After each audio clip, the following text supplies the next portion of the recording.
Hey guys, this is the WalterFootball.com After Dark Show for March 16, 2025. We're going to be talking about the Cooper Kupp signing, the Mekhi Becton signing, some other signings that happened past 2 days. Not much else, but there were a few other moves that might end up being significant. So we're going to grade them, and then we're going to jump into our guests' 2025 NFL mock draft. So I'm looking forward to seeing that for the first time. Actually, I saw the first 5 picks, but I don't know what else is up after that. So going to look forward to getting to that. Before we intro our guests, please hit like, subscribe, comment below, share this video, visit the link in the description for the merch store. As always, I am wearing Walter football merch. It's a light blue t-shirt here. There we go. We have another shirt there. So you guys can get one of these shirts. It looks so cool on us, so you might as well get one too, right? We have a bunch of new stuff here. We have some new mugs. And you might be like, wait, where's this light blue one? You can actually change the color of any shirt. You can go in and there are like 25 options for different colors. So you can do all that. You can also go to Amazon, buy my most recent book, which is Jerks to the College Years, where I made fun of people. I saw at Penn State for 6 years. It was a lot of fun writing it. And I think you guys like that sort of humor. I think you guys will enjoy it. Also, please consider super chats, super stickers. That's the best way to support the show. We had some great ones from John Sanders, R-Max, Slew, Can't Make an Eagle, Degeneron, Alan Stafford, the boss. Like, you guys have been so great with the contributions. I can't say that enough. Just really appreciate it, because YouTube ads pay nothing, like about 80 cents per episode if we're lucky. So you guys are really carrying the show, and I once again just really appreciate it. All right, so we are joined by Ben Wassley, making his triumphant return. I think the last time we spoke, this was the regular season, I believe, right? It was very late regular season, I think. Yeah. So you're back. Ben runs ffdfantasyfootball.com, which you can see on the screen here. Ben, how's it going? How have you been? Oh, look, good. It's all happening here in Australia. We had a cyclone, or as you call them, a hurricane, go through in the last week. So there's been rain, there've been floods, and now it's very hot again, because that's how it works down here. So look, it is all going on, but I'm super excited for the draft. I can't believe it's a little over a month away, and I feel always massively underprepared. Oh, yeah, me too. I always start to panic. I don't know if I told the story before, but it was like I was getting married in May of 2018, and so I saw my aunt like a month before for my niece's birthday, and this is probably like April 10th ish, and so she's like, "Walt, you ready for the big day?" I'm like no, I'm not ready, and she's like, "What, really? Why?" I'm like, "Yeah, I'm not prepared for the mock draft. I'm not prepared for the NFL draft." She's like, "Well, I'm talking about your wedding." that was like what's weighing on me so much. I always feel that way, but somehow, some way, we always get it together, and we have some good mock drafts. Some years better than others. So hopefully, this is one of those. I have to ask you before we begin. You mentioned hurricanes in Australia. Do you get a lot of those? I always ask you questions about Australia. I'm fascinated. Oh, look, we get a lot of them, but not where I am. So I'm in Brisbane, which is kind of like, I guess, like in the middle vertically, right on the east coast. Most of them go up in the north. This is the first cyclone we've had come through in about 50 years that's actually come through Brisbane. Most of them are up north, but we get like 5 of them a year up north. So, but it's really weird for us. Our places aren't built to have cyclones come through, so everyone was like freaking the heck out. And as it turned out, it barely anything happened. There was just a lot of rain and a bit of flooding. Okay, it reminds me of when I was in Las Vegas one year, and my wife and I were at like some water park, just having a fun time. And like they were like, "We were closing the water park, closing. Everyone get out, everyone get out." I'm like, "What's going on?" And they're like, "There's gonna be rain." And like, you see, like, there's no rain. There's like in the distance, just like a cloud. I'm like, "Are you kidding me?" Like, really? No, they're not used to it. It kind of reminds me of that. I'm sure it's not that extreme, but it was pretty funny. All right, before we get to your mock draft, like I said, we're going to run through the signings in reverse chronological order. So we'll get to Cooper Kupp in a little bit, which I'm sure is going to be the bulk of our discussion here. But the 49ers re-signed Kyle Juszczyk, 2 years, $8 million. I thought this was a good move. There's a chance that Juszczyk declines. He's 34, but he did so much for the 49ers. He feels like he does like a little bit of everything. And given that the 49ers lost so much personnel this offseason, I feel like it was pretty crucial to retain someone who does a little bit of everything. So what do you think about this move by San Francisco? I mean, it's one of the rare positive moves they've made this free agency, honestly. It feels like a slightly weird move it's hard to tell if they're rebuilding or not, or if they even know if they're rebuilding right now or what they're trying to do. But I think when you need to have your leaders in your locker room, and I feel like Juszczyk is one of those. So it makes sense. And it's a good price as well, realistically, for what he does. Yeah, I'm so torn on the Niners this year because they've made, as you said, some sketchy moves. But I don't know if you've seen their schedule. They have the easiest schedule I've ever seen in my life. Have you seen it? Like how easy that No. is? All right, you're in for a treat here. Let me pull it up here. So, all right, 49ers schedule. Everyone I showed this to, they're like, oh my God, this is so easy. I think this is the best graphic for us. So, we're talking about, let's go through non-divisional games. I don't know why this site won't load suddenly. This is the one I've been using. Okay, so here we go. So we're going to ignore non-divisional games. So they are at Cleveland, at Houston's like their one tough game, at Indianapolis, at New Orleans, at the Giants, home versus Atlanta, home versus Carolina, home versus Jacksonville, home versus Tennessee, home versus Chicago, at Tampa. That is their non-divisional schedule. I guess they just really win out by getting teams like Tampa and Atlanta, who, Yeah. I mean, they may be good in their division, and so you kind of win out with the way the scheduling works. That's a massive win for them, realistically. It really is. And I bet them a small amount to win the Super Bowl at like 17-1. And I was like really hoping they'd make some good moves because they've had some cap space. I suppose they're saving it to re-sign their guys, but including Brock Purdy. But it feels like, it's been a disappointment. So I'm glad I didn't like bet heavily on it. But that schedule is so favorable. Sandra's saying I don't really understand why they cut him, took the dead money hit, and then re-signed him. I don't know. Maybe they're like, oh crap, we lost too many players. We have to get someone back, maybe, I don't know. It's a very, very strange offseason for the 49ers. Chargers signed Mekhi Becton, 2 years, $20 million. So I gave this a B. Mekhi Becton was great last year, but he was so bad with the Jets. It kind of reminds me, I don't know if you remember Robert Gallery. He was the Raiders tackle from Iowa. The Raiders drafted him very highly, and he was a horrible tackle. He looked like a bust.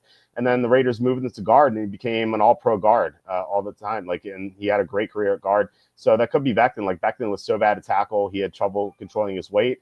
And then he moved to guard last year and was excellent. I have worry about him controlling his weight, though. Now that he has this contract, I worry about him being fat and happy. But 2 years, $20 million, that's not going to kill them if he's a bust. It's not like a 4 year, $60 million deal or something. So I give it a B. What do you think about this move? I mean, but by next year, he's going to be on the last year of his contract anyway. So I find it hard to believe he's going to slack off for only 2 years. I feel like, especially with their culture where they really like focus on getting the O-line really strong and trying to have a good run game, it kind of makes sense to shore this up. So I like it. I actually think it's a good signing for them, even though it's a little bit for a guy that's really only had 1 or 2 good years. Mm-hmm. Yeah. The Chargers have their set of tackle. They just need interior guys. And this is a good start for them. All right. So we get to the big move here. So I've had a lot of people agree with me totally on this, and I've had some very strong disagreements. I'm very curious what you have to say about this move. The Seahawks signed Cooper Kupp, 3 years, $45 million. I thought this is a horrible signing, maybe one of the worst signings of free agency, because when Kupp was available, I was like, oh, I guess he'll sign like a 1 year, $3 million deal. Like I thought it was going to get that much, that little. He was down the stretch last year. He was barely visible. He had so many games. We had 30 receiving yards or fewer. In the playoff game against Minnesota, he barely played. He played 29 out of 65 snaps. And that's not because it was a blowout. Like at the beginning of the game, he was not playing very much. I know this because I played him in DFS. And I was like, where is he? I was just very angry the whole time. I know he played more the next week, but the Rams are down big in the second half, so they had to throw. He looked washed up. He's 32. He has a long injury history. And for the first time in his career, he's not going to be playing under Sean McVay. He's not going to be playing with either Jared Goff or Matthew Stafford. He's going to be on a worse team with a worse offense coach at least, with a worse quarterback. And it feels like Seattle's playing on pass production here. So I don't know. I've spoken to some people whose opinion in football I strongly respect, and they were like, well, you're crazy for giving them a Millen grade. So I'm curious what you have to say about it. I totally agree with you. I don't understand this move for the Seahawks at all. I don't really understand what the Seahawks are trying to do. I feel like they're really putting a lot of eggs in the Sam Darnold basket, and I don't really understand that. I think they're taking a big risk doing that, but I think it makes even less sense to sign Kupp, especially to a 3-year contract. I mean, I find it hard to believe he's got 1 good year left in him, like you said. I don't understand why they needed to give him 3 years. Was that really necessary just so they can strike now and then have a whole heap of dead cap later on?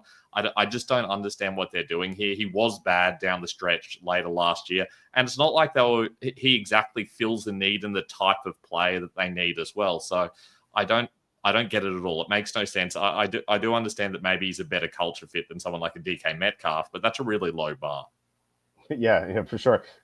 You're right about like the schematic fit, like because Jackson Smith and Jigba plays in the slot, Cooper Kupp plays in the slot. I suppose they're going to move JSN outside. I think that's the only explanation here, but it's a weird signing, right? It makes no sense at all. Of all the places he could have gone, this was so low on my list, and it makes no sense. And the amount of money he got just blows my mind. I think that we saw a report saying that he was seeking $15 million a year, which I laughed at. I was like, "There's no way he's going to get that." And little did I know Seattle's going to sign him.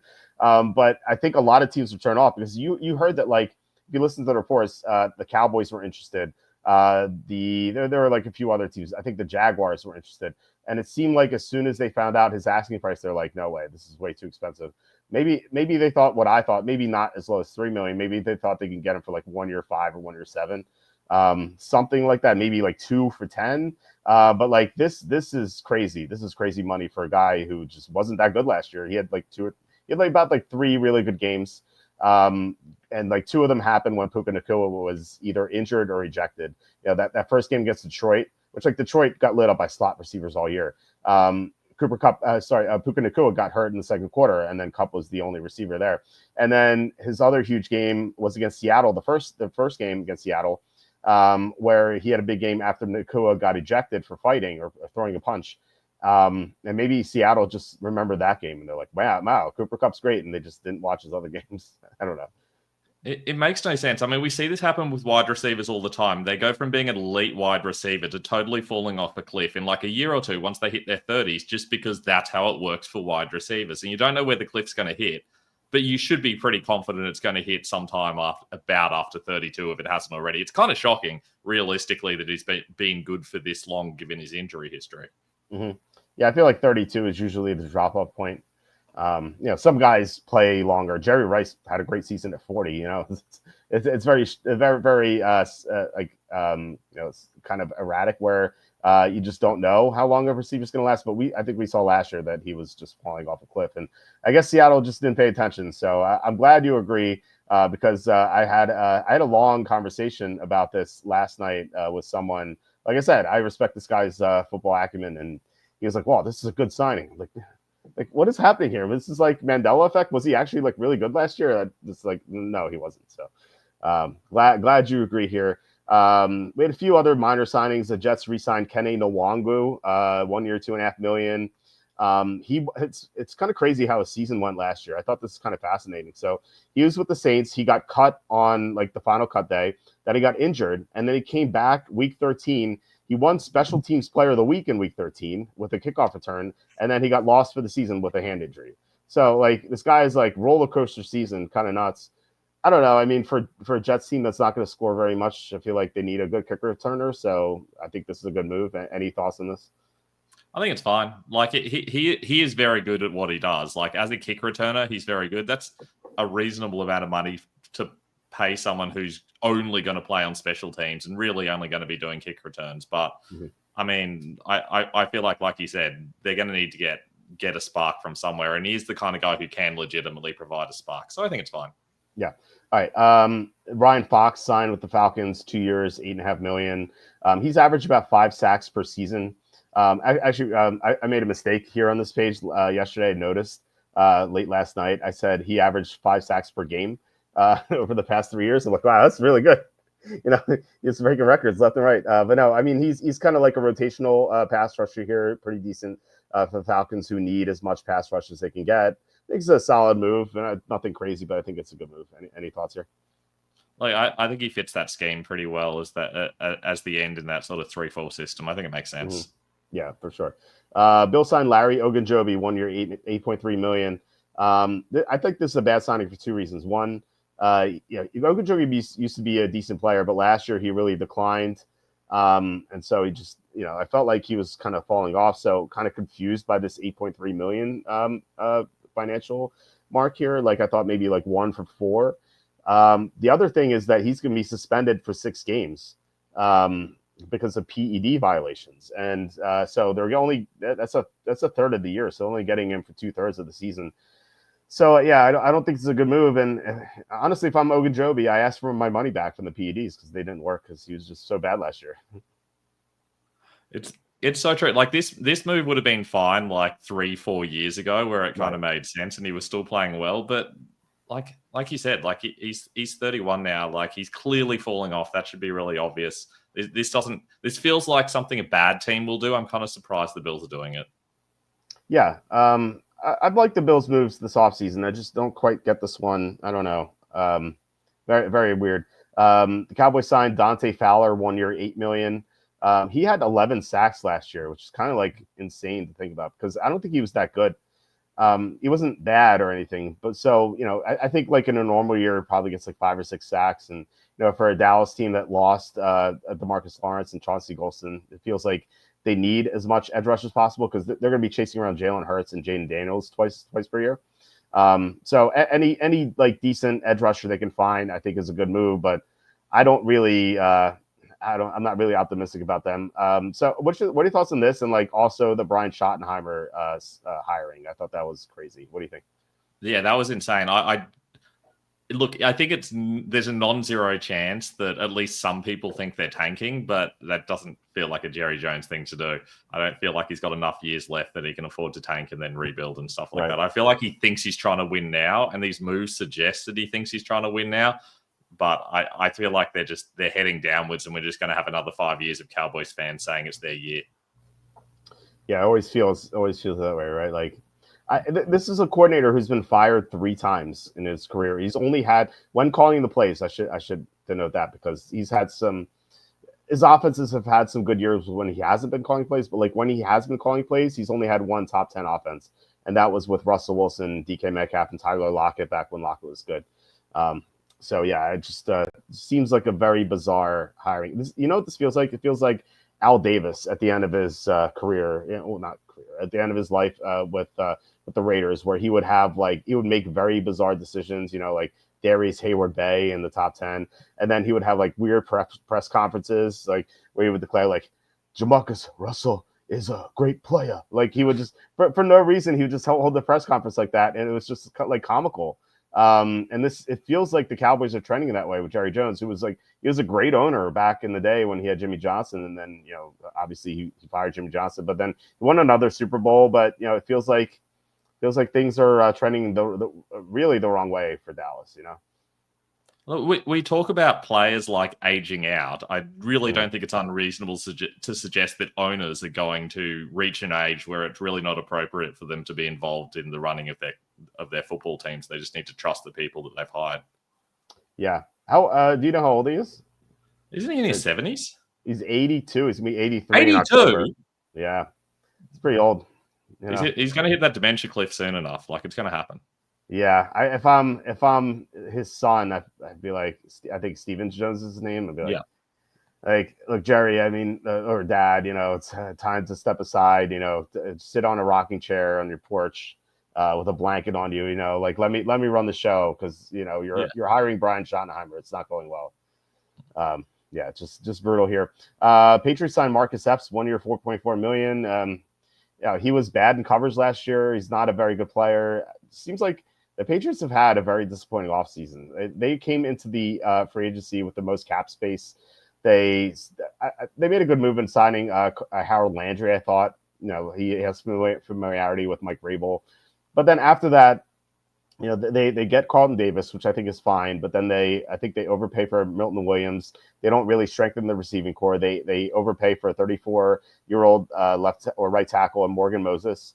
And now they do this, just really disappointing here. Although I do like the Mike Vrabel hiring, but still, this is, it's very, very underwhelming, The Patriots have a long history of overpaying players for no particularly good reason. For a while, it was wide receivers. Remember when they got in like Kendrick Bourne and I can't remember who else it was, and they paid them both like $10, $15 million a year, and it made absolutely no sense.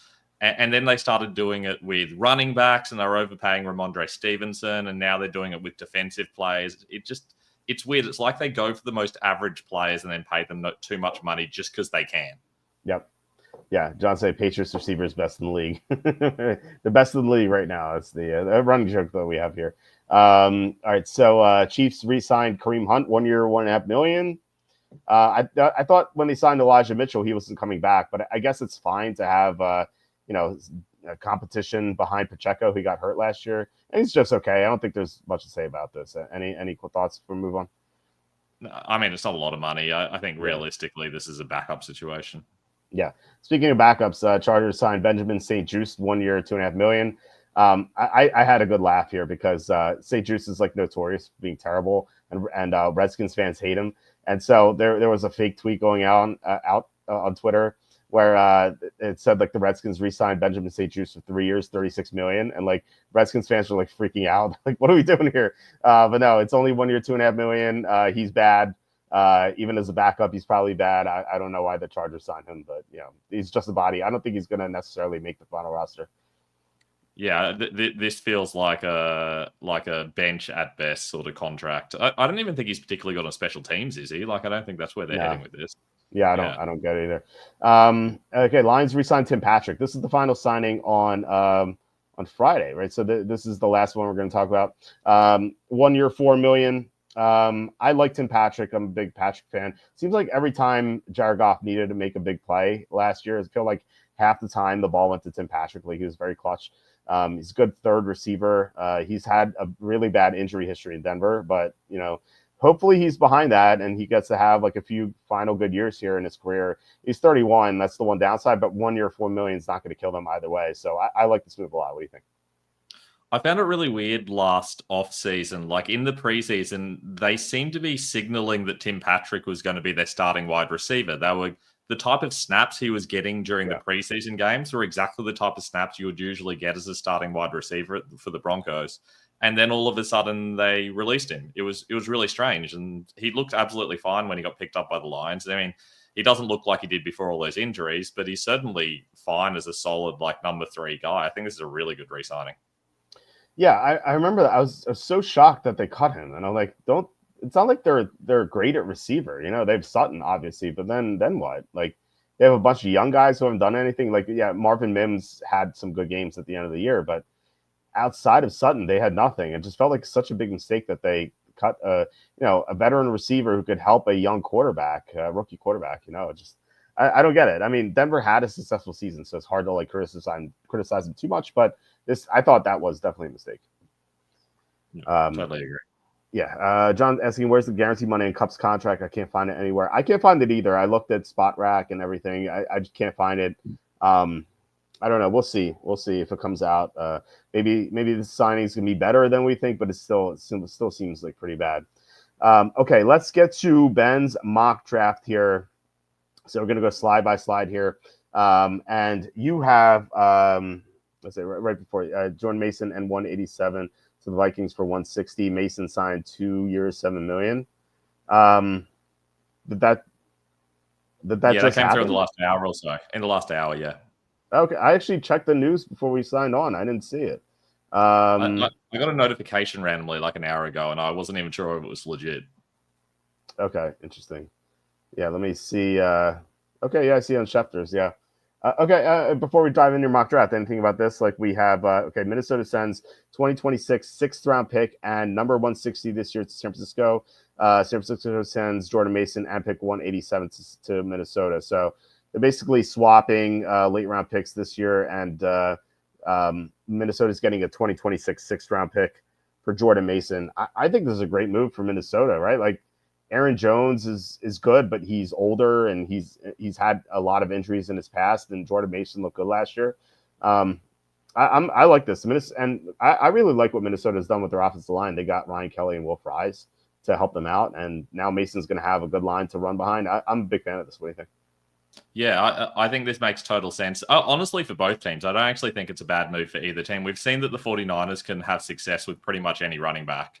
And they don't really need to pay them. They've already got McCaffrey there, so it doesn't really make sense for them to give him a solid contract. Makes a lot more sense for them to get something out of him. We've seen them do that with a whole heap of running backs over the years, and honestly, it always seems to work out for them. But I also think it makes sense for the Vikings because they can't keep going ahead having Cam Akers and Ty Chandler as their backups. Those two simply aren't good enough to slot in and start at some point in time. We know that Aaron Jones is likely to get injured. It was kind of a fluke that he didn't last season. I think he's been injured every other season of his career. So the fact that he actually got through one is ridiculous, especially at his age. So I do think they needed a solid back. I mean, I think Mason makes sense, especially because Jones is so good as a receiving back. I feel like you get someone who's able to do kind of like that heavy early down work, and that's going to take a little bit of the load off Jones as well and reduce the risk of him getting injured next year too. Yeah, I like this move a lot. I think that it makes sense. Actually makes sense for both teams. Like you said, the Niners, actually with any Shanahan, they just plug in any running back. Like, look at like some old Denver running backs who are great, like Orlandis Gary, like Mike Anderson. Like, so those guys are fantasy stars of the Broncos. And now we saw last year, we saw Jordan Mason. If Elijah Mitchell didn't get hurt, he would have been, I thought he would have had a great year. And I think he would have had a decent contract this offseason. And then, they plug in another guy after that, after Mason gets hurt, and then he goes off. So it could really be anyone. So you're right. I mean, might as well trade these guys. I thought they get maybe a little bit more than a sixth for Mason because he was so good last year, but maybe people have caught on to like the Shanahan hack, and they're just not going to fall for it. Are the Titans doomed for the next 5 years, Walter? Well, I don't think any NFL's team is doomed for 5 years because in this league, you could turn things around very quickly. That's why people there's a few reasons why people love the NFL draft so much. I think that's one main reason. It's because if you have a great draft class, you could really turn your franchise around. And so we could segue into your mock draft here with the Titans taking Cam Ward. Like if they hit on Cam Ward, if they take him and hit on him, like they're going to be in the playoff mix because look at Washington last year. They were a team that was like going 5-6 wins a year, and then they get Jaden Daniels, and now they're one of the favorites to win the Super Bowl, and at least in my opinion, for the NFC, and they got to the NFC Championship last year. So you can really turn things around. So you have the Titans taking Cam Ward. Do you want to what do you think the odds are that they do take Ward versus like either trading down or grabbing like Abdul Carter, for example? Like why Cam Ward to Tennessee? I think Ward going to Tennessee is the most likely outcome, but I'd still only put it around like 50-55%. I'd say trading down is the next most likely. I'd say that's closer to like a 30% sort of probability. And then I do think it's possible they take Carter, but I don't know. I don't feel like he's a piece they feel they can build around. I know they talk about wanting generational talents, but they realistically are not going to be a functional team until they get a quarterback. And while we can all agree that Ward isn't as good as last year's prospects, he at least has the upside to be a very solid NFL starter with the possibility of being very good if everything clicks together perfectly. He's at least got the tools in place that they might be able to build. It's not like they have a great history of getting quarterbacks and turning them into something, but I do think at least there's the upside there, and it makes sense for them to shoot for upside because realistically, only one of 32 teams wins the Super Bowl, so you might as well go for it and try to be that team rather than taking a super safe option when you don't have the other pieces around anyway. Mm-hmm. Do you think the Giants are most likely to trade up to one of all the teams? Yeah, I think so. I think they make the most sense. You agree? There's been a lot of reports around the Giants potentially trading up. In fact, admittedly, I only look at Australian bookmakers, but there was a brief period of time during the combine where the Giants were actually favourites to take the number one pick, and that faded eventually. But there were a lot of reports that at some stage during the combine there was going to be a trade. Obviously, that didn't end up happening, but I do think it's highly likely. Yeah, I do too. Carter says Ward seems like another Levis Mariota level quarterback that just teases us for a few years, but ultimately can't win. Well, you have to take a shot, right? Like if you feel that way about all quarterbacks and you pass on a great one, that's a way to get screwed over as well. And you're not as penalized these days as you were before the new collective bargaining agreement, because like back before 2011. Like you had to pay king's ransom for these young quarterbacks, but like now you don't, and you're not penalized for it. And we've seen teams draft quarterbacks in the first round and then take a quarterback in next year's first round. Like we saw Arizona took Josh Rosen and then they went with Kyler Murray right away. It happens. These new contracts make it just way easier to do that. Whereas like beforehand you couldn't do that just because you were locked in for like 3 years basically. So I think you have to take a shot on Cam Ward. I agree with this pick. The next selection, Abdul Carter to the Browns. So you don't have Browns taking quarterback. Although you say alternatively if Ward is available, and then Sanders and Hunter. So why Carter over Shador Sanders? I find this one tough, but I just find it hard to believe the Browns can be good in the length of his rookie contract for Sanders. I feel like there's a lot of risk there. I feel like they're worried about dealing with the whole Deion Sanders situation. I feel like Sanders just doesn't have that upside to take their mediocre roster and turn it around. I feel like he could go to a team that's pretty well set up and make them solid, but the Browns aren't. I feel like they do need to put pieces in place over a number of years.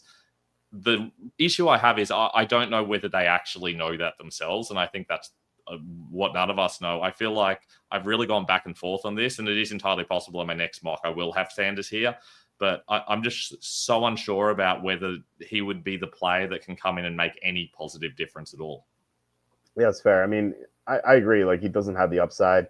He does have a higher floor, though. So I don't know. It really depends on how much they love him, obviously, whether they take him or not. But, like, you have to fall in love with the quarterback. And what do you think about this? Like, I talked to a scout for an NFC team, and he looked at my mock draft, and the one thing he said was move Shador Sanders to the second round. Because he said that that people he talked to in the scouting community think that Shador Sanders is a second round pick. Not Cam Ward, but Sanders, And I'm like, my response is like, it only takes one team to fall in love with him. Like one team fell in love with Kenny Pickett and took him in the first round. I think you'd agree, Sanders is a much better prospect than Kenny Pickett. So yeah, I mean, I don't agree with that, but I mean, maybe the Browns would be the team that falls in love with him. Like, I mean, we don't know that yet, and maybe they don't either. I do think that about a month out, we were mocking Will Levis as second, third, like top 5 at least overall. Right. And of course, he ended up falling. And I think we did kind of see that fall coming. But even on the morning of that draft, there was still a lot of people suggesting that he'd go second overall. So I don't think it's impossible that Sanders falls out, because really he only needs to get past a couple of teams. Having said that, I think it would be shocking if he went to the second round, because if you're going to take a quarterback, you really want to get that extra year option. So it makes a lot more sense for a team to at least trade up into the first round to get him. I can't imagine him lasting to day 2. Yeah, a lot of people were projecting Levis to the Colts at 4. I remember that. And then John says Ryan Clark of ESPN thinks Sanders is slipping because he's black. It's like, does Clark not think that Cam Ward is black? Because Cam Ward's not slipping. So it's very, very strange. All right, next pick here. We have Shador Sanders to the Giants. So, I mean, so any thoughts on this pick? Is as far as being like the Browns. So, the Browns took a non-quarterback over Sanders, and here the Giants are taking Sanders over Travis Hunter, for example. Yeah, I feel like the most likely outcome is we see these 3 players go in the top 3 picks, and I'm pretty confident we see Ward first pick. What I don't know is what's going to happen after that. And even if the Giants jump up with the Titans and go to number 1 and pick Ward, then it's entirely possible the Titans are taking Carter here or Sanders anyway. So any of these 3 teams could be getting any of these 3 players. I just feel like I'm a lot more nervous about Sanders falling than I'm worried about Carter falling at this stage. Mm-hmm. So that's kind of made the difference for me. But I could definitely see a situation in the future where I become pretty confident Sanders goes at number 2. Okay. Yeah, I can see that as well. Hopefully we have some info on that. Number 4, Travis Hunter to the Patriots. I feel like if Hunter is available, this is the pick. I think if Sanders goes in the top 4, like the top 4 is locked in. So you have Ward, you have Carter, and you have Hunter, and then you have Sanders in some order. So I think this pick is very it's very likely to happen. Yeah, I think that this is by far the most likely thing to happen, and I believe I bet on this about 3 weeks ago. I think I got odds at like $4.50, which is like minus $4.50 for you guys. For him, and I was absolutely shocked. There's some weird odds going around with this, because this just makes so much sense at this point in time. But the odds that he would go to the Patriots specifically, yes, or Patriots specifically. Patriots specifically. Okay, interesting. Okay. Wait, he was the favorite You mean minus 450 or plus 450? Oh, plus 450. Sorry. Plus 450. Plus That makes more sense. Yeah. I could definitely see that. Because it seems like teams like Carter, I know the Giants like Carter more than Hunter. So, if the top two quarterbacks are gone, then it's going to be Carter than Hunter. So, yeah, I think that's a good bet. All right, number 5, we have Will Johnson going to the Jaguars. I personally have Johnson going 6 to the Raiders. So, any thoughts on this bet here? I originally, even in my last draft, in number 2, I had Will Johnson going to the Raiders as well. And I think now that we know that Jacksonville signed Lewis as well, I think it makes less sense for them to go cornerback. I don't necessarily know that they need 2 more cornerbacks. I do feel like Johnson is good and he deserves to go in the first, well, certainly in the top 10 somewhere. I've seen in a lot of mocks he's slipping a long way, and that kind of surprises me a little bit because it is a premium position. I feel like he should be going early, but I am starting to move towards making this a defensive tackle or potentially an OT as well. Undecided as to who, but I do think this probably ends up being defensive tackle, given we haven't really seen a lot of movement from the Jaguars in free agency around that position, but they've attacked pretty much every other position. Yeah, I had Will Johnson slipping in one mock draft. I had him going down to 16, and I was like, "This is way too far. I can't have this. I had to fix it." So you're right. There are mock drafts that had him fall, and I think that's a mistake too. All right. So speaking of the Raiders, you have them taking Tetaroa McMillan. I've had this pick to the Raiders before. I think it makes a lot of sense. They don't have a number 1 receiver. So yeah, talk us through this one. Yeah, I remember. I think it was Charlie saying that he's in play here, and so is Genty, and I think they both make total sense. I don't think it makes sense to go running back this early for them. That they need to put weapons in place for Geno Smith because he's not good enough to function without them. I feel like he needs good receivers, and they can't go ahead with Jacoby Myers being their number 1 guy. And for me, McMillan really does profile as a guy who could be the number 1. I know he's not as good as some of the guys from last year that went in the top 10, but I feel like he's close, and I feel like suddenly he reminds me of someone like an Adunze who can definitely do those sort of things, but is a little bit riskier and rawer. But I feel like it's the kind of big swing they need to take. Yeah, and as far as the running backs are concerned, Charlie brought up a good point when I had him on the show last week, where he said, Chip Kelly is the coordinator there now. Chip Kelly coached at Ohio State last year, and there are 2 Ohio State running backs who are going to be available in the second round. So Raiders could take Judkins or Henderson in the second round. So it just makes so much more sense for that to happen. And so 7th pick, you have the Jets taking Kenneth Grant. I think I have them taking the other Michigan defensive tackle. So, either one makes sense. I guess talk us through this before I get to that. Yeah, look, I flipped and flopped between these two here. I do feel like they need someone next to Quinnen Williams. I feel like Grant's more of like a run-stopping guy. I feel like they've already got Williams who can already rush the quarterback. I feel like Grant kind of makes sense as a solid complement to him here, but I could see them doing the same thing with Graham as well. I think it's functional, but the more that I look at what they did during free agency, the more I think this makes the most sense. I guess there's an outside chance they could also go for an edge rusher potentially. They do tend to lean in that direction when they're unsure what to do, but I'd love to see them take a DT here. Yeah, they really missed John Franklin Myers last year. I mean, he had a great year for the Broncos, and with him gone, like it felt like Quinnen Williams got triple team like every play. They definitely need someone next to him. All right, number 8, you have Michael Williams going to the Panthers. I think I have this exact same pick in my mock draft, so you don't have to convince me about this one. The Panthers' edge rush was awful last year, right? Yeah, I mean, look, they're a little bit lucky because the positions they need are edge, defensive tackle, and cornerback. And admittedly, they've done a little bit of work on that, particularly at defensive tackle, which is why I think that edge is looking more and more likely. And there have been plenty of reports suggesting they might go edge. I've been surprised to see Stewart popping up as a possible edge option at this point in time in the draft. I feel like Williams is just such a safer option. I'd much prefer to see him go here and be the Brian Burns replacement. Yeah, John's saying can't figure out why they traded Burns. Yeah, it's just very, very weird. Low chance Tetaroa and McMillan falls. I think there's a chance he falls. I don't know. He's not in the caliber of the receivers we saw last year with obviously like Harrison and Neighbors. So like he's not. I don't think he's locked into the top 10. I think there's a chance he goes in the top 10 for sure. But he could fall to the teens. I think that's definitely a possibility. Mel Kiper has got him going at 22 at the moment, which I think is a little bit ridiculous, but there are certainly people who think he'll fall a long way. Yeah, so someone brought that up in the chat last when Charlie was on, and yeah, we did a mock draft together. We had him falling to 19, and it was just like when he got past the top 10, it was like I can't find a place for him. Just weird. But I think with Seattle trading Metcalf, that opens up 18 at the very least, so maybe 18 is his floor. Even after signing Cooper Kupp, I think he's definitely in play there. All right, team number 9, Saints getting Jalen Walker here. So want to talk about this one? Yeah, I think it just makes sense for them to need to get younger on the defensive line. I think they could go anywhere along the line and afford to improve. I feel like this is also a reasonable spot we could see Will Johnson fall to. I do feel like they really need to improve their cornerback play, so I feel like Johnson going here makes a lot of sense as well.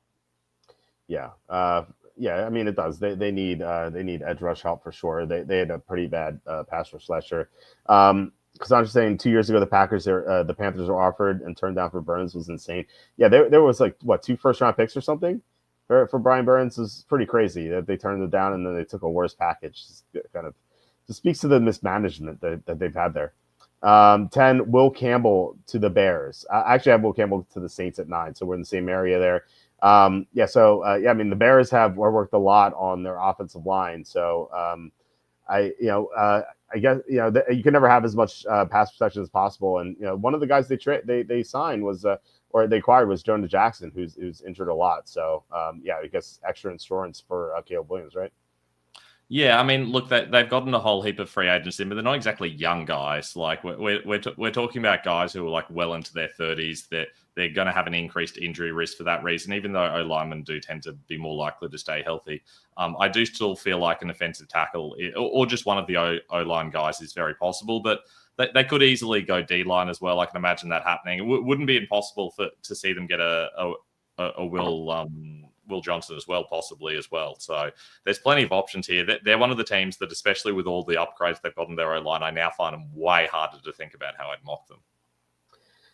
John said Caleb will be able to stay in the pocket for 30 seconds before taking a sack. Yeah, and not only that, he'll stay in the pocket for 30 seconds when there's 20 seconds left on the clock and he's at midfield, and with 2 timeouts, just like waste the entire time. We know it's going to happen. It's going to be amazing. Number 11, Kelvin Banks to the Niners. Banks to the Jaguars at 5, I believe. Yeah, I mean, the Niners taking offensive line, defensive line makes a lot of sense. It's like what John Lynch does, and they need to strengthen their offensive line, right? Yeah. I find the whole O-line situation really interesting because when they opened a market in Australia for the first O-lineman take it, they had Membu being the heavy favorite, like heavy favorite initially, and that's drifted now so that Campbell's favorite. But you can get odds of like plus 750 on Kelvin Banks being the first O-lineman to go. So, and I have seen him falling in a lot of mocks. Do you feel like there's a good chance he's the first one off the board, or is this more of you feel like he should be? Well, I think so. I mean, there are teams that like him a lot, so he could go, but it really could be one of those 3 that we talked about: Membu, Campbell, or Banks. Membu had that great combine. When you said it opened, was that after the combine? When did it open? Yes, it was like on the day of the combine, essentially. Okay, interesting. Because Membu had one of the most amazing combines for an offensive lineman we've ever seen. Like if you look at his measurables from like the 40 height, a vertical, broad jump, etc., and his arm length, like his wingspan, etc., like there have only been 2 offensive linemen who have been that good at the combine. And they were Trent Williams and Tristan Wirfs. And like, obviously those 2 have been great, just amazing players. So if Membu tracks that way and people like look at those numbers, maybe he goes first. So I could definitely see the argument for him. I think Jacksonville could definitely take a tackle at 5. And, before I would have said Banks, but I don't know, maybe they'll reconsider and go Membu. We've seen Jacksonville in the past, albeit with a different front office, like kind of fall for a combine warrior where, like Aiden Hutchinson was the consensus number 1 overall pick. And then the combine happens, then they take Trayvon Walker, which we know is a big mistake now.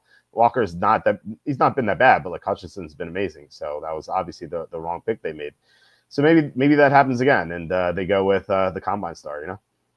Yeah, I think it's feasible, but I feel like I feel like for a lot of teams they're less interested in the combine now, but there are certain things that are certainly going to cause players to rise, and I feel like that happened with Membu, but it feels like a big rise to have him jumping over Campbell and Banks. Yeah, I agree.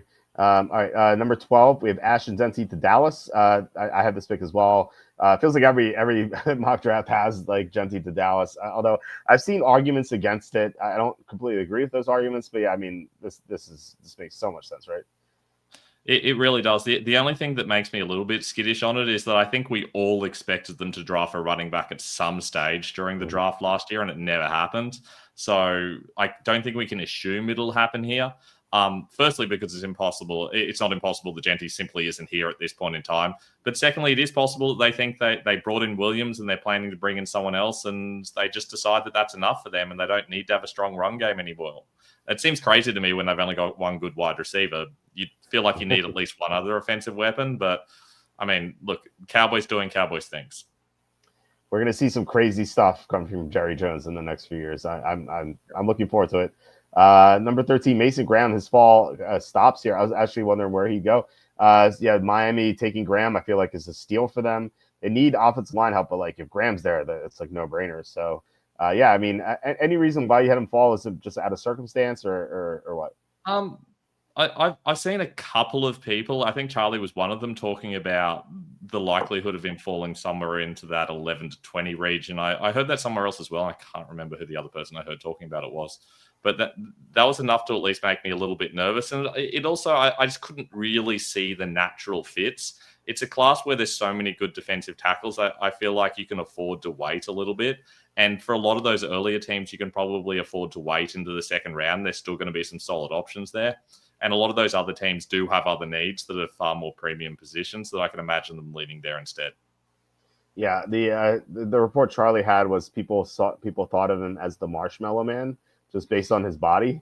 But like if you look at the tape, it's just so excellent. So yeah, I mean it's hard to imagine him falling like that far. Maybe the teams I can see that happening, but some team is going to get lucky. I think. Number 14, Tyler Warren to the Colts. So the Colts notoriously I feel like since maybe there's been someone else. I'm sure there's been someone else. But like since like Dallas Clark feels like they just cycled through like all these mediocre tight ends. It feels like they always have like 5 of them, and you don't know what to do with fantasy. It's like one day it's gonna be Mo Alley Cox catching 2 touchdowns. You're like, oh, let me play him in DFS, and then he gets nothing the next week. And it's Colin Granson, who's now in the Eagles, admittedly, but still, it's like finally we get some clarity at tight end for the Colts. So I'd be in favor of this pick. I would love to see this move happen. It makes so much sense. I tossed up a safety here as well because their secondary kind of sucks, but they've sorted that out. I feel like they've got to go tight end. If they don't go tight end, maybe they rebuild their O-line. But this feels a little bit early to be doing this. Could you see someone like a Tyler Booker going this early? Yeah, I think so. The Colts have a history of taking guards early, and it seems like they like the idea of having maybe the best guard tandem in the NFL with also Quentin Nelson there. And they lost Will Fries. They lost Ryan Kelly. They do have a replacement for Kelly in Tanner Bortolini, but they don't have a replacement, a natural one for Fries. So I think guard is definitely in play here. But tight end makes a lot of sense too. If they like Warren, then this is the right range for him for sure. Okay. Number 15, you have the Falcons taking Shamar Stewart. I think I have this pick as well. I'm pretty sure I do. Makes a lot of sense. Even though they just added Ryan Fox, like they need as much edge rush as possible. Matthew Judon's gone. So they need to kind of find the player they thought Judon was going to be last year, and he was a big disappointment. So, yeah, I think this is a very logical pick, obviously, because I made it myself. Yeah, look, I've been trying to mock them an edge rusher for years. I also lost a lot of money last draft on Latu going there. I think I'd bet him going at 8 so many times it was crazy. That Penix pick really screwed me in so many different ways. But surely it happens this year. That I know they did bring in Floyd, but they need some more help there. Yeah, John saying it wouldn't shock me if the Colts and Niners fall for trade involving Purdy. Really. I would be shocked by that. But Why? especially because the Colts got Daniel Jones. Like, how do you trade for quarterback when you have Daniel Jones on the roster? Kidding, obviously, but I don't know. I don't see this. Maybe John's joking. I don't. Are you? I mean, why, John? I'm kind of curious to hear why you think that's going to happen. Maybe they wanted a quarterback who can't run. That's the key there. Although the last time they had that was Phillip Rivers, and that didn't end up well either. So maybe a young quarterback who can't run. That's the key. That's the key. All right. It sounded like Herm Edwards. That's the key. That's the key. Number 16, Walter Nolan to the Cardinals. I've had like such issues placing this guy. I've had him in the third round. I had him in the first round and the second round. This guy is very talented, but just doesn't seem to be like there. I see you in your write-up, you have him as love-hate prospect. That's exactly what he is. So it feels like someone could take him in the first round, but like I could also see a scenario where like we're watching day 2 and round 3 starts and like Mel Kiper's like, where's Walter Nolan? I have him so high. Where's Walter Nolan? So what do you think about this move? This I agree. It feels like a kind of like mid-round move where we start to see these defensive tackles start going off earlier than we expect. It happens every season, and it always seems to be the same positions. It always seems to be like linemen on both sides that seem to go earlier than we expect. And Nolan feels like the kind of guy who kind of fits into that category of having some of the tools where you can imagine a team falling in love with him, and it only takes one. Yeah, absolutely. Brandon says Texas trade up for Membo or Banks if they start to fall. I could definitely see that. The Texans really need offensive line help. Number 16, Nick Manawari to the Bengals. I think I have this pick as well. The Bengals have severe issues with safety. So you want to talk us through this one? I mean, they've got so many safeties and they've all sucked. They just need to cover that position. I really did think they were going to go wide receiver, and then obviously now they've got Higgins back. I tossed up tight end. Now they've got Gesicki back. It seems like they just want to spend all their money on fantasy relevant players for us. That's all they care about. They're like, we care about your fantasy football team. We want to be on your fantasy football team, and we'll ignore every other position entirely. Would be really nice if they sorted out their secondary, though. I feel like this is the best option here. They could also go cornerback, but I mean, is there really a cornerback that jumps out at this part of the draft? I don't know that there is. I don't even know who they'd go if they wanted to go cornerback here. Yeah, there are a bunch of guys who could be the pick. I don't see it. I mean, Manawari's a lot better than the corners available. Yeah, I mean, what if they like in 10 years we find out like there's a report published and saying that like the Bengals GM had all the Bengals players on his dynasty fantasy football league, and it's like that's why he just got them around. I would not be shocked at all. That would be the least shocking report ever. I know. It'd be like shocking report from ESPN. We're like, wait, this is kind of what we expected. Yeah, exactly. All right, number 18. So here we go. Tyler Booker to Seattle. Seattle's offensive line in the interior, at least, is in shambles. Tevin Jenkins visited them. I don't know if they're going to sign him, but yeah, I mean, this definitely feels a need, right? Yeah, I think it makes sense here going this way, potentially going with Membu. They don't really need to attack the edge now. Cornerback may be an option. We are starting to hit that range. And I think after everything we've seen in free agency, potentially maybe they should consider a wide receiver. I know they picked up Kupp, but I don't think Egbuka's out of the question here, for example, as well. Yeah, for sure. 19, Jihad Campbell to the Buccaneers. I had this pick, or at least I did recently. I don't know if I changed it, but it makes a lot of sense. Buccaneers have Lavonte David, who's going to be aging out soon. So yeah, I mean, I want to talk us through this pick.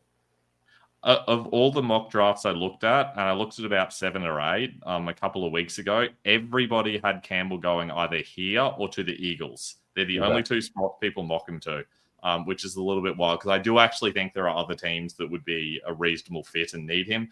I know they brought David back, and I think they also signed Anthony Walker, but he's very much a backup at this stage. This just feels a really good pick. If they don't go here, edge rusher makes sense as well, but I do feel like that they've had so much success with having good linebackers in the past. They do really rely on them, and I feel like Campbell's the guy that could kind of be their next great linebacker. Yeah, I can see. I understand why people would mock him to the Eagles, but it feels like the Eagles never draft linebackers early. They just don't value the position. I know they just gave Zach Bond a big contract, but they also have Bond and they have Nakobe Dean. Like, I don't know. I don't really get that. Maybe the mock drafts were before Bond re-signed. Maybe that's it. But I at this point, I'd be pretty shocked if the Eagles took Campbell. But yeah, I mean, Tampa makes so much sense for him. Tony says, I know a lot of people are predicting that Tataroa will fall, but I don't see it. Yeah, look, he could slip a little bit. I don't think he's gonna like plummet or anything. Just because like I had trouble like lining up needs for receivers, and that was like the only reason why he fell in one of my mock drafts, or the one I did with Charlie. Like we did, like every time I was on the clock, like I just like, God, this team doesn't need a receiver, so I'm just gonna pass on him. So. All right, so we go to number 20 here, and the Broncos taking another tight end off the board here, Colson Loveland. So yeah, I mean, it's you can never have too many weapons for a young quarterback, right? Yeah, and looking at this now, knowing they've signed Evan Ingram, I feel like this is significantly less likely. But I know everyone wants to sign him a wide receiver. I just don't think that makes sense. They've got a lot of young wide receivers. It's not really a position they massively value with the way they play anyway. They tend to want to cycle their guys regardless. So I don't know that they need to go out and really make a splash and get another wide receiver too. I think they're probably more likely to get someone, third, fourth, fifth sort of round region and get a guy who can kind of slot in and be more of a depth player. I think that makes more sense at that position. Also wouldn't entirely shock me if they're in the running back conversation. I also think that potentially they're another team that could possibly want to go linebacker and get Campbell if he gets past Tampa somehow. Yeah, so we have some comments here saying signing Ingram suggests that they don't think Loveland or Warren will be there at 20. And Ben wrote this right before that signing happened. But I'll say this, like, I don't think it's out of the question that they take Loveland. Like, we've seen teams that, like, for example, I'll talk about the Bills. The Bills gave Dawson Knox a huge contract, and then the first round they draft Dalton Kincaid. Like, we've seen this before. And even in this scenario, Evan Ingram is 31. Like, he's not going to be around that long. And this is something I've noticed a lot, that teams, they will double dip in free agency and then the draft. Like, they will sign a player at a position, for example, here with Ingram, and then they will take a tight end early. Like, maybe it won't be first round, but it could be like in the first 2-3 rounds. And I think what happens is like the teams identify positions of need and players they want at the position. And they think, okay, we love these guys. We hope we can get them. But what if we don't? Then we're screwed because we really need to address this position. So we're, in Denver's case, we're going to sign Evan Ingram. Like, we think highly of him. But we if they love Loveland so much, then I still think he's in play at 20 because Loveland is going to be there for the next decade or so, hopefully, at least if you draft him there.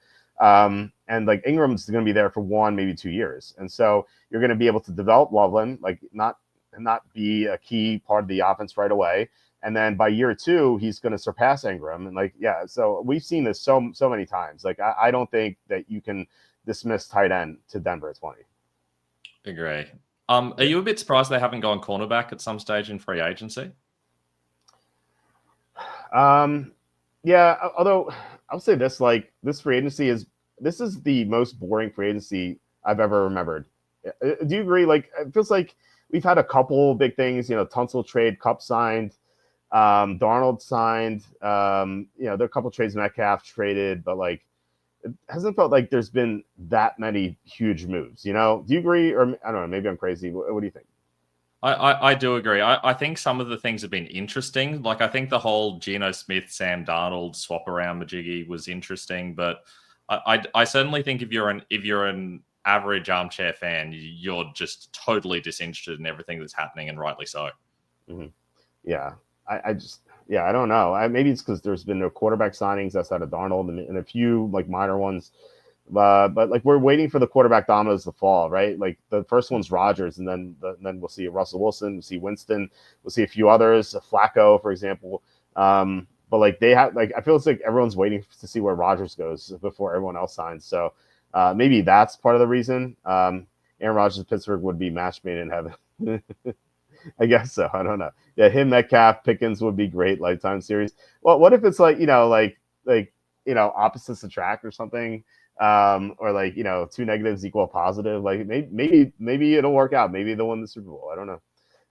And by the way, Antonio Brown posted this great like AI video of him and Rodgers signing with the Steelers, and they're like both both raising they both have they both have Lombardi trophies for some reason. Like there are two of them, and then like they're wearing MAGA hats at the Super Bowl for no reason. And then they go to the White House and they go to see Donald Trump after they win. It's a really funny video. It's like 45 seconds long. It's definitely worth looking into if you haven't seen it.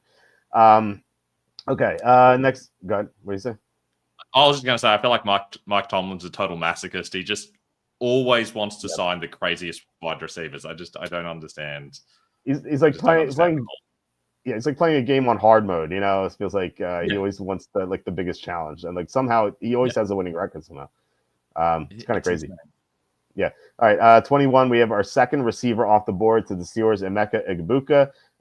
So as I said before, this is done right before free agency. So obviously they trade for Metcalf, but do you still see this happening if considering the Metcalf signing or trade? I think it's less likely. It's not like the Steelers have a history of first round wide receivers anyway.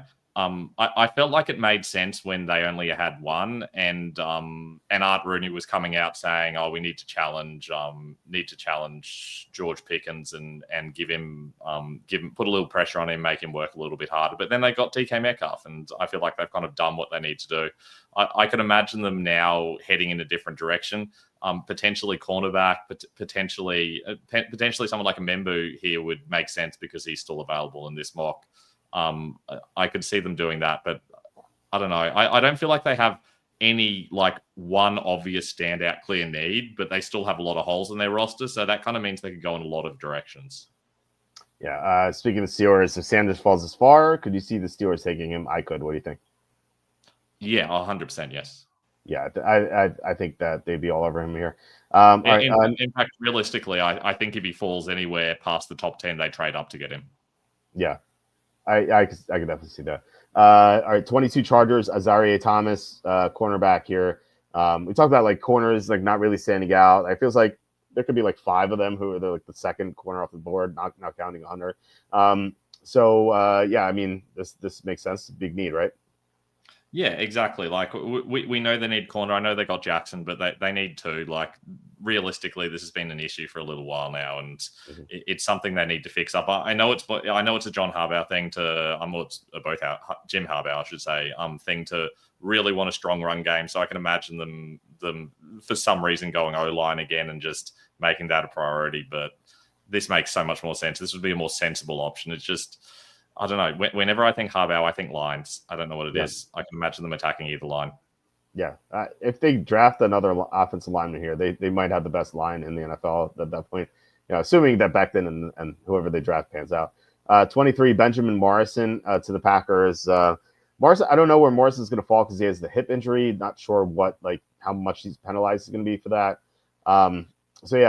Packers, they signed Nate Hobbs, but they feel like they need an outside cornerback too, right? Yeah, there's like 5 cornerbacks that could go in this range. I like Morrison best, even though it's a little bit of a risk. I think now that they've brought in Nate Hobbs, they probably don't go for someone like a Barron who kind of fills in that same role. So I feel like an outside guy like Morrison makes a little bit more sense. I think edge rush is also very possible. I know a lot of people are mocking them a wide receiver. That doesn't make any sense to me. They have so many wide receivers. I don't know why they'd move up and pay a high pick for another one. That doesn't feel like it really helps what they're trying to do. That wasn't an issue last year. So I feel like cornerback makes a lot more sense, or D-line. I think the only way they go receiver is if McMillan falls and then they trade up for him because they need a number one. And McMillan feels like the only sure or maybe mostly sure number one receiver in this class, where everyone else is number 2 guy, and Josh Jacobs said it, they need number one receiver, and Christian Watson's going to be out for a chunk of next year with the torn ACL that he suffered late. So, if McMillan starts to fall, I could definitely see them moving up a few spots. But yeah, I agree. I think that's more likely that they take a receiver in the second round. Yeah. Tony says they don't have a go-to receiver. Yeah, exactly. Yeah, they don't have a go-to receiver, but McMillan's the only one in this draft that's like that. Everyone else is number 2 or a slot receiver. All right, number 24, Derek Harmon. To the Vikings, I have Harmon going to the Steelers here, so we're in the same range. And more help for Brian Flores' defense should be really good next year, right?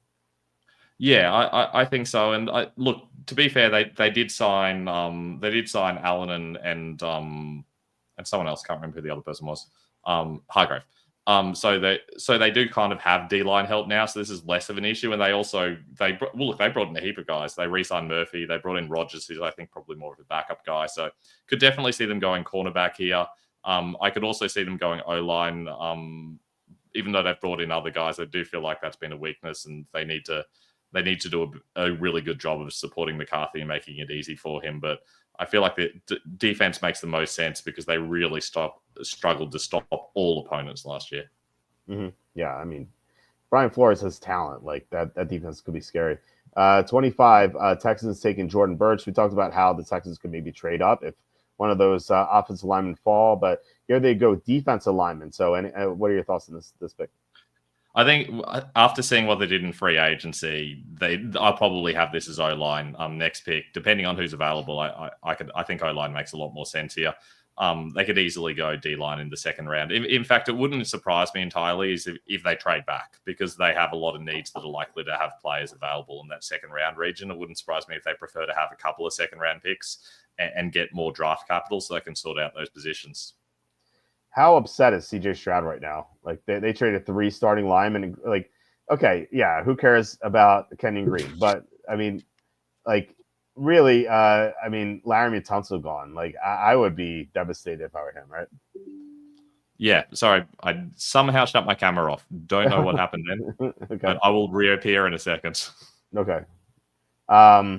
Yeah. Okay. Well, I got back. You can see my face. Sorry, people. You can see my face again now. But yeah, totally agree. It makes absolutely no sense. CJ Stroud should be fuming. Yeah. Brent says the Texans go off 4 offensive picks in the first 3 rounds. Yeah. They also need receivers. I know they signed Kirk, but they still need one more receiver because, Tank Dell is, I doubt he plays next year with that horrible injury he suffered. I hope I'm wrong, but it doesn't seem like he's going to. All right, so with the LA Rams taking Armand Membu. Membu, we talked about him before, amazing combine. And so Rams taking a tackle here. But I assume this is before they re-signed Alaric Jackson, right? Yeah, this doesn't make any sense at all now. I think there's a 0% chance, firstly, that Membu falls and then the Rams take him. I don't think that makes any sense. Having said that, they don't have that many really obvious needs that fit into this range.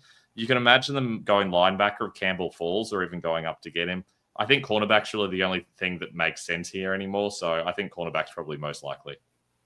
Yeah, they're a really strong team. It's kind of crazy that how long does it go? Like maybe 3 weeks, maybe 4 weeks that Stafford was on the trade block and we thought he was going to leave. And we're like, okay, are they going to start Garoppolo or maybe sign Darnold? And, we heard Cooper Kupp was on the trade block. Alaric Jackson was a free agent. It seemed like there's a chance they could blow the whole thing up. And suddenly, yeah, everyone's back except for Kupp, but who cares? They have Devontae Adams there now. It's this team seems so stacked, and I think they are a dark horse to potentially win the Super Bowl. One of our running guests here during the season, Andy Isco, who's a professional bettor, he's been in Las Vegas since 1990. This is his favorite team to win the Super Bowl odds wise, because real quick, I forget what the Rams are to win the Super Bowl, but they are they're pretty up there. I believe that they are they're about 25 or 30 to 1, I think. For some reason it's not showing up, but yeah. Anyway, so he's here we go. Super Bowl Rams 23 to 1. So I was about right, 25, 23 to 1. Redskins, by the way, is down to 17 to 1. Let's go. So I think that this number is really good here for the Rams. That now that they got everyone back, of course, they need everyone to stay healthy. Stafford's 37, so there are some downsides, but they were the team that gave the Eagles the biggest challenge last year. I mean, I know they were down a couple touchdowns, but they came close to beating them at the end. Stafford got down to the 25 or 20 yard line. So they really could have upset the Eagles. And, I think they beat Washington, and they were going to be the team to challenge the Chiefs in the Super Bowl. Yeah, totally agree. I think the Rams are sneaky good. They really need to stop using terrible linebackers, though. I wouldn't be shocked if they draft 2 linebackers, even if it's day 3. I think they need to sort that out. Yeah, Christian Roseboom is gone, thankfully. We one of our guests on Wednesday, Kenny, we talked about the Roseboom signing where he went, and he's like, I've never heard of this guy before. Well, he said he heard him, and he's like, I've never heard announcers call his name ever. And I feel like I did because like you'd see like tight ends just like zoom by him every time. Yeah. So yeah, it was horrible. All right, so He's been great in my 32 team IDP fantasy league, so I'm really okay, disappointed I'm not going to get those free points from him now. yeah, that's true. All right, so Ravens take Josh Simmons here. I think this is before the Stanley resigning too. But Simmons, I think, is interesting to talk about because he's coming off the torn patellar tendon, which is that's a very scary injury. We've seen so many careers ruined by it. Now there have been a couple who have bounced back, but I'd be scared to take Simmons early. So any further thoughts on this? I feel like the Ravens always seem to find some sort of value, but they often also take a big swing. And I feel like Simmons is the kind of big swing I could imagine them going with. Having said that, knowing they re-signed Stanley, they still need guard help. I feel like they could still go O-line, but I think cornerback probably makes more sense. I had cornerback for them in my first couple of mocks, and I think I'll go back to cornerback for them in my next mock as well. Yeah, I would agree with that. All right, so 28, we have the Lions taking Jack Sawyer. I had the same pick. Feels like this is Dan Campbell. He would love this guy, like unstoppable motor. This is everything Campbell wants in a player, right? Look, when I saw you slot Sawyer in and I hadn't posted my mock yet, I was like, oh gosh, it's just going to look like I stole this right off you. Because it just makes so much sense, though. He's just exactly the type of player you can imagine Dan Campbell falling in love with. He fills a need. You look at the players who are on the board there, like James Pierce and Mike Green, you go, well, they're so clearly better players. But Sawyer makes way more sense for a Dan Campbell team. So I can imagine they go here. Not impossible, they go another position, but I'd love to see them go get Jack Sawyer. I think this would just be a match made in heaven. Oh my god, it's gonna be so much fun. All right, so we have 4 picks left. The Redskins drafting James Pierce. This was a guy. It's like the opposite of Jack Sawyer. It's like, I mean, he's got so much talent, but like he has character concerns. Charlie Campbell posted that teams have removed him from the draft board, so we don't know which teams specifically, but. I mean, look, I think he's going to be a steal for someone at some point. I have him going 27 to Baltimore. So yeah, what are your thoughts on this pick? I feel like the Washington's greatest weakness at the moment is their edge rushes, and it's been a weakness for a while now, and they've kind of gotten by on having really good defensive tackles, but that's not really the case anymore, especially with Allen going. So I feel like they really need to improve the edge rush. I know they brought in Wise and Martin, but they're rotational guys at very best. They need like an elite edge rusher. Pierce could be that guy, and I feel like when you're in this position, it's worth taking that big swing to try to make it happen.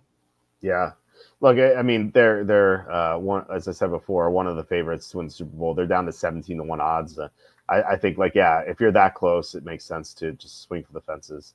Number 30, we have Alfred Collins to the Bills. I think I have Collins somewhere around this range. Can't remember where exactly, but I mean, another defensive tackle. We just talked about how they signed a defensive tackle, but that, as I said before, teams love to double dip, so that would kind of like play to this pick, right? Yeah, I think so. They just couldn't stop the run last year. Like they need to be better at that, and I feel like this is the perfect type of player to come in and fill those gaps. Yeah. John saying whoever gets busted for juicing, let us check in on that, and as soon as we find that prospect, you can mock him to and get a pick correct. All right, number 31, the Chiefs take Donovan Jackson. Replacement for Joe Thuney. I was pretty shocked that they traded Joe Thuney. Like they moved him all around last year. He was so important for them, up until the Super Bowl at least when he finally got beat at tackle, but. Man, like how did they trade him? He did everything for them, and then he's gone. And I know they signed Jalen Moore to play tackle, but man, it feels like they're really going to miss him. So Donovan Jackson just a natural replacement. Yeah, absolutely. I've been wanting us. I say us as a Chiefs fan. I've been wanting us to sign like a proper O lineman or ideally a proper left tackle. So I'm kind of happy with that. But we need to be signing young O linemen and getting the O line better because. I mean, our greatest weapon by a mile is Patrick Mahomes, and if he's constantly worrying about scrambling and staying healthy and he's getting late in the season and he's injured, that he's just not the same Patrick Mahomes anymore. He needs the support, and he's not getting it at the moment. It feels like we're kind of starting to lean on the defense too much, and I feel like the best weapon for the Chiefs should always be Mahomes and his ability to use his weapons. They put wide receivers around him, but the O-line needs to improve massively. I think the other option is defensive tackle. Certainly there's some weaknesses there, and especially with guys like Warden leaving, need to fill those gaps too. Yeah, it's kind of bizarre because like in his first 3 years, it was all Mahomes and Tyreek Hill and Travis Kelce and Andy Reid's offense, and like they were an offensive juggernaut. And now it seems like like you said, the defense has been carrying them. So it was like if they get both sides of the ball going at the same time, like they're going to be invincible almost. So yeah, I like this pick. You have to bolster the offensive line. So last and not least, obviously the Eagles won the Super Bowl, so they have the last pick. Mike Green, edge rusher. I am shocked to see an edge rusher here. And I'm just kidding. Like they always take defensive lineman of some sort or an offensive lineman. That's what they love to do. So yeah, I mean, very logical pick here for the Eagles. Who they lost Josh Sweat, so they need a replacement. Yeah, I know they brought in Uche, but he's very much just like a pure rusher. I feel like they need someone who's got a little bit more going on. Problem is that Mike Green has a lot going on with his character issues and stuff like that. But I mean, you're the Super Bowl winning team. You can afford to take those big swings. We've seen the Eagles do it in the past with players and make it work. We've also seen them do it with players and have it blow up spectacularly in their face. So it could go either way, but it makes sense for them to take the player with the most upside. Yeah, I mean it's what they do. So yeah, that definitely I definitely see this pick happening. Either I think defensive end, defensive tackle, or right tackle because Lane Johnson is getting older. So all that I think makes sense here for the Eagles. So yeah, that's Ben's 2025 NFL mock draft. A great mock draft, I think. A lot. Like I think most or all the picks made sense. I don't think I disagree with anything. So yeah, and I know we're coming up on our stop time here. Yeah, it helps having the greatest coach C coordinator and top 15 quarter. Yeah, yeah, it definitely helps. So yeah, we're coming up on our stop time here that we have to do. So like Ben, you have some plans. So hopefully we have you on later in this pre-draft process. I don't know what your schedule is like, but even if you 100%. Can't come on, what'd you say? 100%. We'll definitely be there. Awesome. My schedule opens up like a book in about 2 weeks' time. So I'm guaranteeing I will be back if Walsh will have me. Oh, absolutely, always. So yeah, you can check out. Hold on, here we go. Let's remove this and add back your site. Okay, so yeah, guys, please hit like, subscribe, comment below, share this video. Visit the link in the description of the merch store. We have one final question before we go. If you have time, what's your take on Deion Walker, defensive tackle from Kentucky? I mean, big run stuffer. I think maybe second round, maybe third round. Any thoughts on that? I think there were reports in the last day or two that he's expected to fall and fall badly, and that doesn't shock me as well at all. He just looked. I think it was Tony Pauline came out and said he's expecting him to slide all the way to the third round or further. I think that's maybe a stretch, but I'd be shocked if he goes in the first. Okay. All right. So yeah, guys, thank you so much for watching and commenting. Really appreciate it. Ben, do you want to talk about your site, ffdfantasyfootball.com? Yeah, absolutely. Currently in the upgrade process, so it's still a little bit old school. It's one of those I made it myself sort of situations, as Walt was doing back when he was in high school. But we're currently in the process of getting a new one up. So hopefully very soon it's going to look a whole lot nicer. But yeah, you'll find all my rankings up there. Got a heap of articles. I do a little bit of writing over at Razball. Plus also go check out our YouTube channel. At the moment it's all mock drafts, but got some dynasty rankings up there as well. Always happy to help you guys out if you hit us up on Instagram or Twitter as well.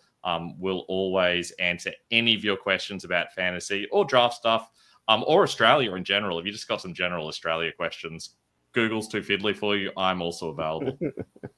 Yeah, I always have Australia questions. Always fascinated. Well, look, Slew's asking no time for golf. Ben, I know you have to get going, so I could stay on and answer some golf questions because we had we predicted some winners, and unfortunately, they did not do well today. But we do have round 4 tomorrow, so yeah. So yeah, if you have to get going, well, I look forward to next time. I can't wait to have you on again. So yeah, appreciate it. Make sure you pull one out for my man Minwoo Lee. Doing it for Australia and then collapsing spectacularly.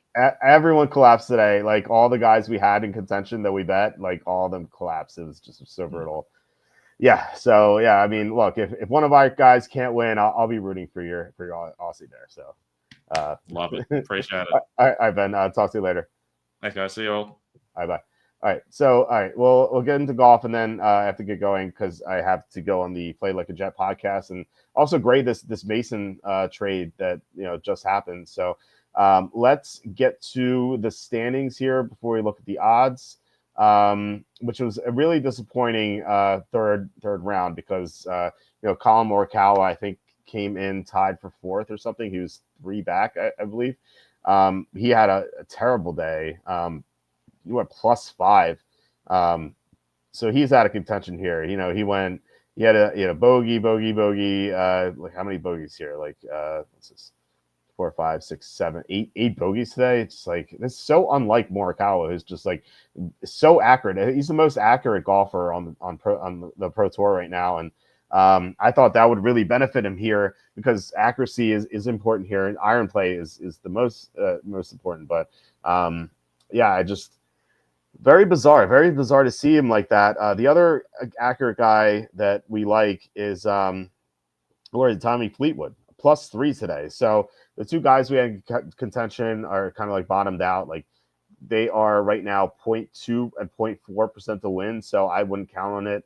I don't know what the odds are. We'll look in a second, but I just feel like these guys at the top, it's kind of like so shocking to see some of them, like JJ Spawn. If you look at him, like his accuracy is just mediocre. His iron play is great, so I guess that's kind of carrying him. And Spawn's had he had a second place finish at the Cognizant. I wouldn't say he's like a great golfer by any means. Bud Cauley, like what is this? Like he's 128th on Pro Tour. His highest finish this year is 21st. And then you have like Lucas Glover. We bet on him a couple of times a couple of years ago, and he came through for us at high odds. But he's an older player. He's 45. So does he still have the stamina to keep going? Like maybe, but look, very accurate, great iron play. Like it makes sense that Lucas Glover is doing well here. He had a third place finish at the Pebble Beach. So if you look at like these guys at the top, let's go to Smalley too, as like everyone at 9 under or better. Smalley is well balanced. I think we have a bet on him to finish in the top 20 at like +350. I want to say so. At least that's looking good. Smalley's done really well this year: 16th, 11th, 21st, 10th, 18th. So no finish above 10th, but he has looked good, and like his consistent level of play just kind of makes sense that he would just stay consistent. And that's kind of like why we bet him in the top 20, just because like he's always seems to be on point. And then you look at the -8 guys. Rory McIlroy, probably the second or third best player on tour right now. But this is a weird place for him to do well because he's a bomber and he's not very accurate. And yet he's doing great here. So yeah, I mean that's a little surprising. Corey Connors just had a great finish at the Arnold Palmer. He finished third, and he's really accurate. He has great iron play. He might be someone we could look at with hopefully good odds. And then Akshay Bhatia, who we bet at the Houston Open last year at like 60 to 1 odds, and he won for us. He's really accurate, has good iron play.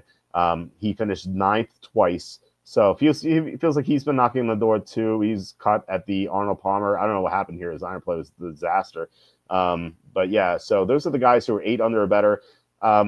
Given that like this is such a course that could really punish you, I don't think it's that crazy to think like a 7 under player could win.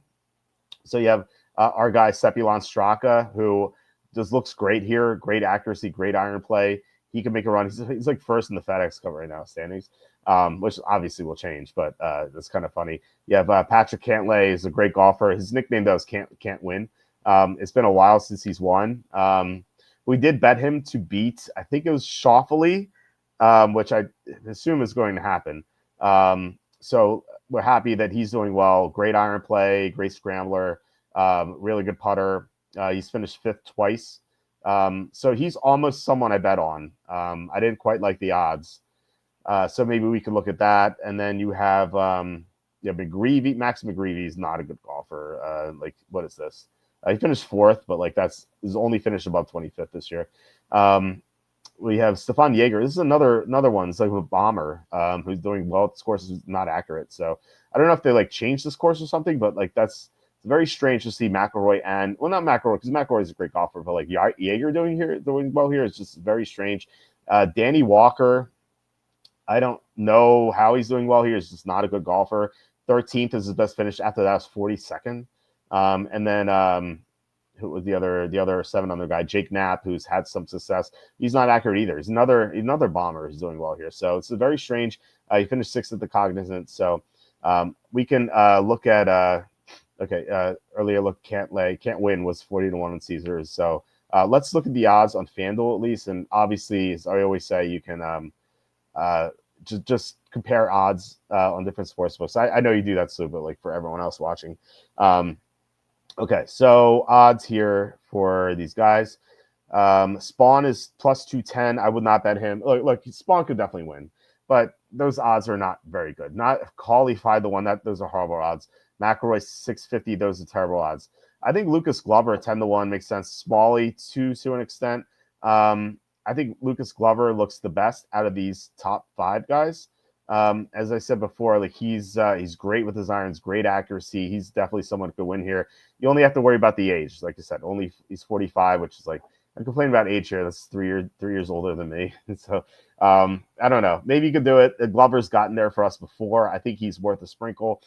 Corey Connors, another guy that we were high on, 14-1. Hopefully you can find something better than that. But he's like we pointed out, he finished 3rd last week and just he's having a great year. He projects well on this course. Cantlay is 20-1 here. Not crazy about that, but if you can find 40-1, that's definitely worth betting. Sepulon Straka 22-1. That's okay. I don't mind that. And then we have Scotty Scheffler, who we didn't even talk about. So let's go back to the standings for 1 second here. Where is this? Scheffler is 6 under or 5. No, he's 5 under. Wow. He's 7 strokes behind. That's too much. I don't know. If he was 6 under, I could maybe get behind it at 28-1. But 6 under, 6 behind. That's I think that's too much. At the other 6 under guys like Poston at 80-1. I think we have a top 20 on Poston as well. Could be mistaken. But yeah, so fortunately we have Morikawa 150-1. It's not. I don't know. How do you recover from being 4 down, being up 4 under? I don't know what happened to him today. Just really unfortunate. And here's Ben's guy, Minwoo Lee. We didn't see him. Where's Minwoo Lee? He's 5 under. So same score as Scheffler. So if you want to support Ben, here's Minwoo Lee. I will not bet him at being 7 back. Fleetwood's our other guy. I think he was like 18-1 or something heading into today. Now he's 250-1, but he's not going to win. So we're looking at this. Glover, I think Glover and Connors, I think are my favorite bets. I don't mind Straka. I don't know if I'm going to bet that, but I could definitely see myself betting Glover and Connors, maybe like a half unit on each. And outside of that, like if we can find that 40-1 that Cantlay that Stu was talking about with Cantlay, I'd be in on that as well. Maybe even like 30-1's that wouldn't be terrible. 20-1 it's not a great price for Cantlay. I just want to go back for a second here and check. Cantlay is at 7 under, so he's 5 back to Spawn. This of course, obviously, as we point out, like players can implode, and I think there's a good chance Spawn implodes. Cauley definitely implodes. Cauley's not that good of a golfer. So yeah, I do like Glover. I do like Connors, and I think Smalley is good too. Straka's not bad. So I would definitely check in on just the other sports books to see if you can find a better number. I will post someplace tonight. It'll be after I grade the trade, and then after I go on the Play Like a Jet podcast. So it'll be in a few hours, but definitely by tomorrow morning. Like you're going to wake up and you're going to see it. And these guys tee off at like 1 p.m. Eastern anyway. So you'll definitely have the plays by tomorrow morning. I just don't know exactly when I'm going to post them. Yeah, he's 20-1 now. Never mind. Yeah. 20-1, not great for Cantlay. Like I said before, his nicknames can't win. He always been like top 10 finish. Yeah, for sure. If you can find a top 10 finish for him, that makes sense. I think he's definitely likely to get that, but to win, you need much better odds for Cantlay. So, I guess that's it. Unless you guys have anything else that you wanted to discuss. Actually, before we head out, let me look at potential top X finishes for. Let's see. So this is top 5. Let's go to top 10. For Cantlay. Cantlay is minus 160. I thought we'd get a better number. What about top five? Top five for Cantlay's plus 200. Where's he now? He's tied for eighth. I mean, look, like if you rank the golfers here that are eighth or better, who is better than Cantlay? McIlroy, definitely. And that's it. He's the second best golfer, tied eighth or better. So plus 200 is not too bad. I think that's worth a shot too. Let's look at the other ones. So McIlroy, I assume, is has a great number, as a pretty bad number here. He's minus 140. Yeah, I wouldn't take any minuses. Glover plus 100s. I mean, that's not a great number. Connors 150 is okay. Straka 210. I would point this out. One of our golf guys. It's Nuggets. He always says to play Sepion Straka on round 2 and round 4 of DFS showdowns, golf showdowns, because for some reason Straka does really well on round 2 and round 4. And the fact that like he's in contention now, it kind of makes me want to bet this 22-1, like a half a unit, maybe a quarter of a unit or something. So I want to do that, or maybe do like a quarter of a unit here, quarter of a unit on this plus 210 for top 5. I think that is kind of interesting. So yeah, we're looking at Straka plus 210, Cantlay plus 200 for a top 5. I think Scheffler feels like he's a little too far behind for plus 220.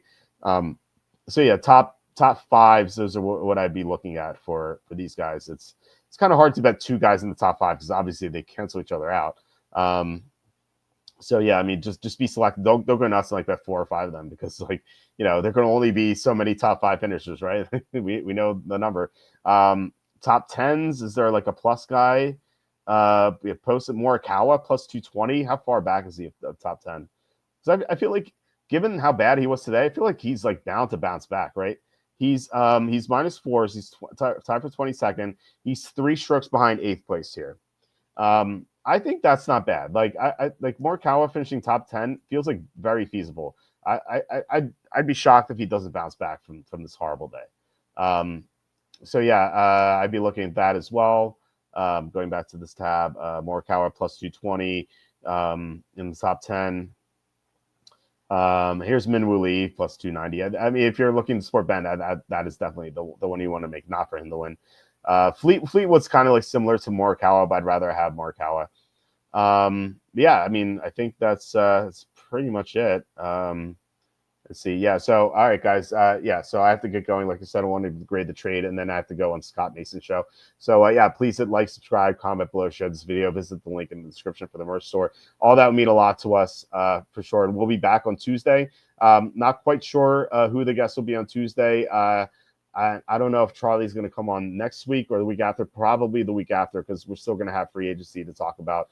And by Tuesday, we might have the Aaron Rodgers signing and whatnot. And I think once that domino falls, we're going to see the other ones too. So we should have a lot to talk about on Tuesday. Kenny, I assume we'll be back on Wednesday. He did move today, but I assume he'll be back on Wednesday. And then Tom would be back on Saturday. So we'll have to find guests for Tuesday and Thursday somehow. So, all right, guys. Yeah, thank you. Thank you, Sue, for watching, and everyone else. So, yeah, for sure, guys. Thank you so much for watching and commenting. Really appreciate it. And I hope you guys have a great rest of your weekend. And yeah, let's hope we win some of these golf bets that we make tonight / tomorrow morning.